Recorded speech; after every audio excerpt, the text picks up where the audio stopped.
Should the ultra-rich be taxed more? There's a movement in this country making the case. They call themselves Patriotic Millionaires. They argue the current system favors wealth over work and leaves government short on revenue at a time of growing pressure on public services. Now, critics counter that higher taxes risk driving investment and high earners elsewhere. So is taxing the wealthiest Canadians even more a necessary correction or a risky move with unintended consequences? Let's try and find out.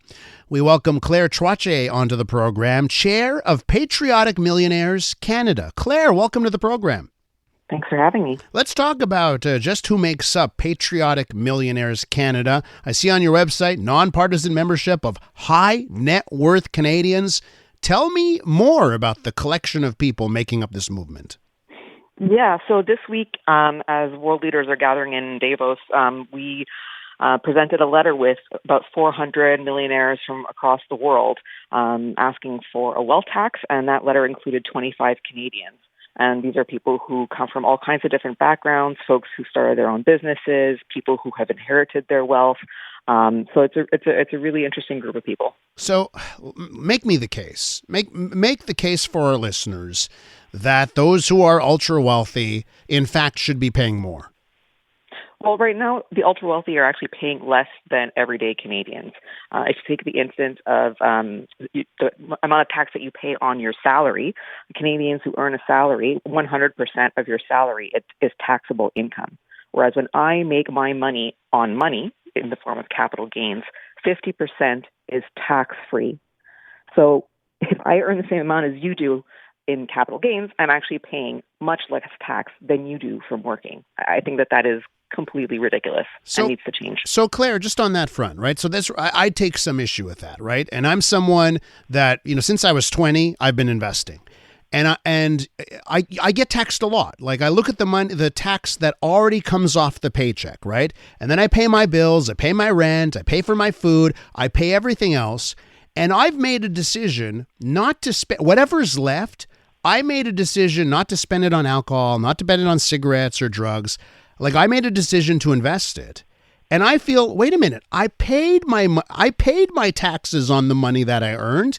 And now I should be able to reap the benefits of being smart with my money. What do you say to that?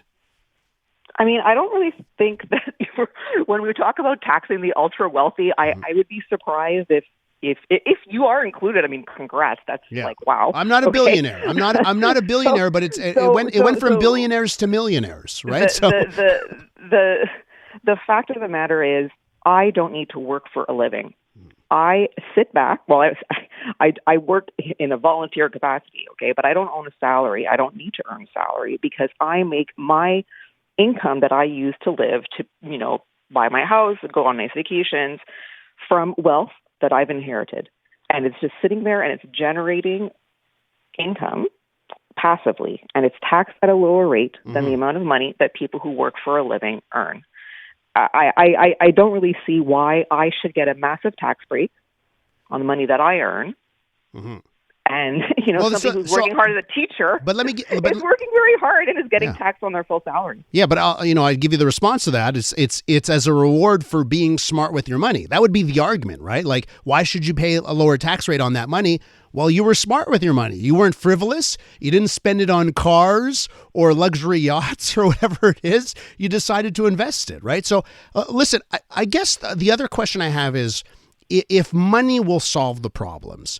Like there's a story from the last week here in Quebec where the Quebec government, as a matter of fact, they spent $9 billion more on education over the last few years than previous governments. The graduation rate did not budge. So another concern that I have is that there's a thought process here, like if we just increase taxes even more, all of a sudden governments will know what to do with it this time around. What do you say to that criticism?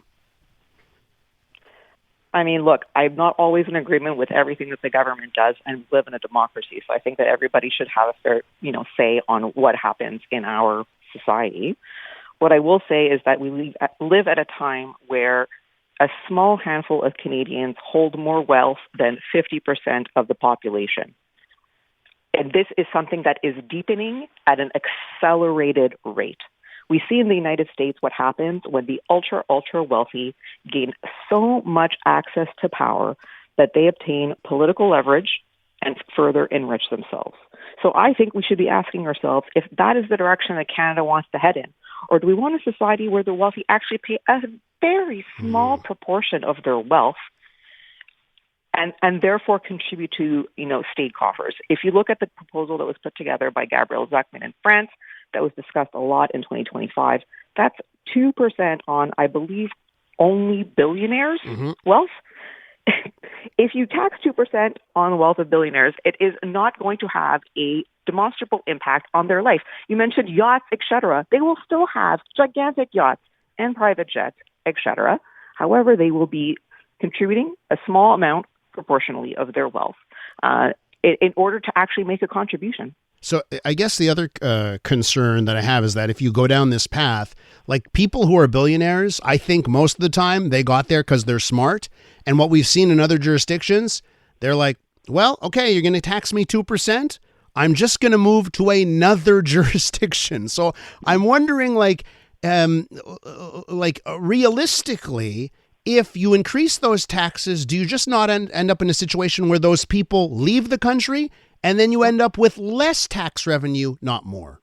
Yeah, no, that's actually not the case. The data is very, very clear on the matter. Norway implemented a wealth tax recently, and they did not see that level of capital flight that you're talking about. It just simply did not materialize. In addition to that, wealthy people are already quite mobile. So if wealthy people are going to say, I'm going to throw a temper tantrum because all of a sudden I have to pay not even at the same level as a working person, but a slightly more higher amount, I find that kind of blackmail to be kind of baffling, frankly. And finally, what I'll say is that the CEO of NVIDIA, one of the most, large and successful technology companies in the world, was recently asked about a proposal for a wealth tax that's being discussed in California and whether that would impact him. And he said that it would not bother him at all. And and again, like the founders of Google left they moved, right? They incorporated in places like Texas and Miami for the exact same reason, right? So it seems like there's not unity on that front. There might not be unity, but I think that at the end of the day, if the only argument against the wealth tax is that a small handful of wealthy people are going to be angry about it and will be sad, I think that is a fair price to pay for the greater good of all people. These wealthy billionaires that are accumulating this vast amount of wealth have also an outsized impact on our democracies.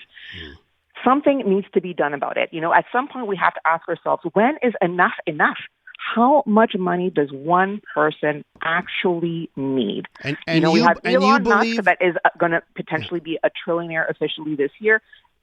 When will it be enough for him? $2 trillion? But you believe who should make that call? I mean, again, I think it's all wonderful, but then you have to ask yourself, well, who's making that call? And so your group believes I think society and democracy makes that call. If you look at economic growth in the 20th century, before the 1980s, the top marginal tax rate was much higher than it is today. That's tax on income, and that's not what I'm proposing.